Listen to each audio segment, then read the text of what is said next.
Morning guys, welcome to Dojo On-Chained. Let's dive into the portfolios, see how we've done against Bitcoin and Ethereum, and then plot our next steps. Starting with the performance in USD, the innovation and the blue chip index have done amazing. I mean, we're up just under 50% on the innovation index and just under 38% on the blue chip index. So pretty crazy performance considering this started on the 26th of June. No time for complacency though right now. I mean, I will avoid booking my Bloomberg interview for this because, you know, very little data. We kind of got lucky when the portfolios were created. It was at the bottom of the range and then the market started rebounding. So we've only kind of known up only, which is what we like to see effectively. You know, I anticipate once we sort of start drawing down on Bitcoin, we're going to start drawing down on these indexes as well. So that's why it's so important to capture the upside now, so that when we do draw down on the majors, we're kind of just eating into our profit essentially. So the important thing here is, did we outperform Bitcoin over this period of time as well? Because, you know, our number one golden rule is, if you're not outperforming Bitcoin, then why are you holding the asset, right? Because you're taking on an enormous amount of extra risk and you're not even getting the upside associated with it. So, you know, all risk reward here. We want to be outperforming Bitcoin over the long term to warrant even holding these things. So let's check it out. I'm going to flick the switches here to Bitcoin. And the good news is, yes, a resounding yes, we are outperforming Bitcoin, and that is what we want to see. So, you know, blue chip index here from about 3,300 sats all the way to 4,000, and then the innovation index from same thing around 3,300 to 4,200. So innovation index outperforming again, but both outperforming Bitcoin in general, which is perfect. You know, this one's got a really nice steady climb, and that's because these are much more, like I said, premium and more liquid altcoins, and then the innovation index has a much more volatile chart, and that's because it's lower market cap, more illiquid, but can offer the best gains. And in this case it has. So, you know, they're both living up to the narrative. So fantastic performance there in both USD and Bitcoin value. Nothing really to complain about there. We'll just keep monitoring it, but right now really happy with how the assets are doing. So let's dive into the Bitcoin chart, see how that's doing and how that could influence how we're going to run these indexes going forward. Market structure 101, you want to see higher highs, higher lows in the bull market, lower highs, lower lows in the bear market. I've kind of illustrated that point here. On the run up, we have these consistent higher highs, higher lows all the way to the top, which was the Coinbase IPO, and that was, in hindsight, a sell the news event. In combination with a bunch of factors though, you know, we had been losing steam on the market. Each drive up was less in magnitude. You can see momentum on the indicator down here starting to fade as price goes up. That's a bearish divergence still. Also, you had Elon Musk sort of pumping Doge while simultaneously fudding the Bitcoin energy sort of usage. Also the Chinese regulatory FUD as well. So huge combination of things which just basically spelled disaster for the market. Subsequently, we set our first major lower low, and then our what we call a complacency bounce up to a lower high. That is what nukes the market essentially.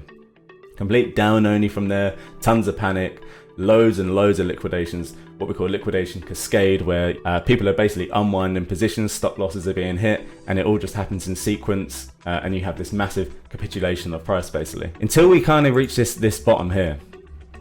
Our current bottom. Okay, so turning our attention to the Bitcoin weekly chart, what I would like to see for CKI and CKB to perform over the long term would be a continuation of the bull market basically. We're in this sort of crab market, what they call, because we've been going sideways for 7 or so weeks, and this is our support range.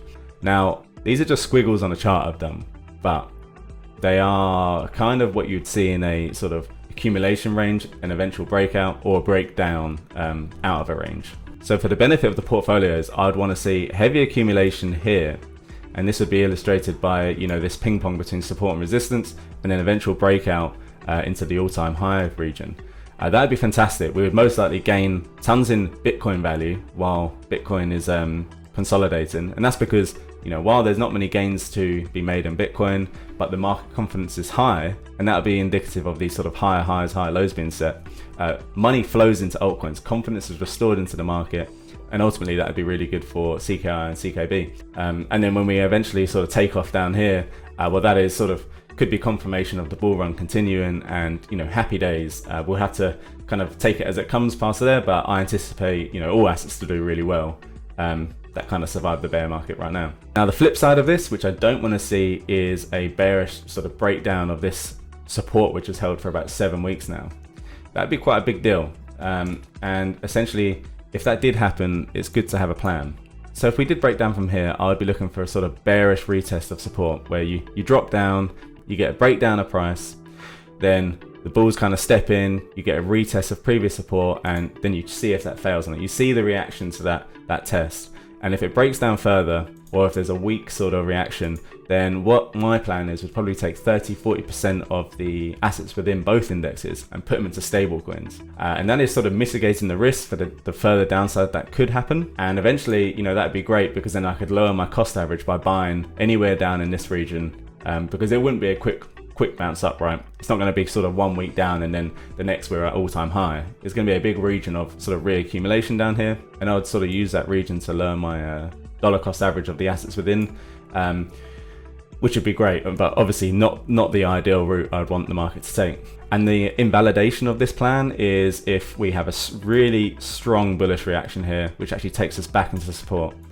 And if I got caught out here and I went at 40% into stables, I'm fine taking the L. If we did actually reclaim support up here, I'm fine taking the L here, buying in a little bit higher, just to mitigate the risks of this sort of massive drawdown that could happen. So that's Bitcoin right now. Let's see how it plays out over the next few weeks. Obviously, bearish breakdown, bad for our portfolios. Bullish sort of reaccumulation into breakout, very good for our portfolios. So it's all about having a plan, and we have that. In terms of significant movers within the indexes, there's two I wanted to show you. Compound. Now, Compound has been absolutely killing it since the bottom, in fact. And actually, when I created the portfolios, it has done a 129% move. Big sort of performance and driver for the blue chip index right now is Compound. And that's off the back of some really fundamentally bullish news.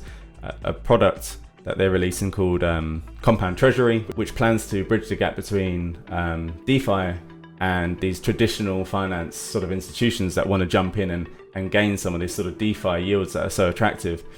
Really bullish news fundamentally for Compound and DeFi as a whole in terms of adoption. So primary driver there, I'll leave the article on this news in the description so you can have a read about it. The other one I wanted to point out was NFTX in the Innovation Index. Now the Innovation Index has been doing really well, and NFTX, which is based around and NFTX, which is in the NFT ecosystem, funnily enough, has done a bounce of around 185% to its high, which is insane, right? It's almost tripled in value basically from the local bottom just days ago, and that's a primary big driver of growth for the Innovation Index that I created, because there's only 3 assets in the Innovation Index, so there's a higher weighting for each one. So the gains that NFTX have given actually impact the price of the index more than, say, the blue chip, which has more assets. So why has that gone up so much? I mean, there's been a lot of bullish news on NFTs. From Jay-Z putting like a CryptoPunk as his Twitter profile pic. You've got Reddit auctioning off the one-of-a-kind crypto snooze. And I think they sold for like $350,000 or something, absolutely mental. But there's continued adoption and buzz around NFTs from celebrities, artists, and I don't see them going away period. I think it's just going to get more and more bullish as more companies sort of on board into creating them. And Ethereum is kind of in the position to capitalize on that. So NFTX has been a pretty good pick in hindsight. Let's continue watching it and see how it performs over time. So that's it for this week on Dojo On-Chained. I want to keep it short and sweet, just around the core performance of the portfolios, Bitcoin, where I think it's headed, and also significant movers. And we'll probably do more deep dives on sort of technical analysis and specific project news in other videos. Now, if you enjoyed the content, and I hope you did, please consider liking the video and subscribing to the channel. Really helps the YouTube algo. And if you hated it, just nuke it with a thumbs down. Still good for engagement, I think. Don't forget to check out cryptocar.wiki too. Tons of free resources on here, whether you're into DeFi, NFTs, if you're new or experienced to the space, you want to know about specific protocols, guides, how to use them, or good podcasts, research articles, on-chain analytics, absolutely everything. Check it out. It also has a link to our new Discord server, where we're just trying to build a community of sort of like-minded people. Come join it, whether you're into sort of NFTs, investing, or you're an ape and you just want to talk about some degen stuff and banter with memes. Anything goes, come join, we'd love to have you. That's it for today's episode. Thanks so much for watching, and I'll catch you next time.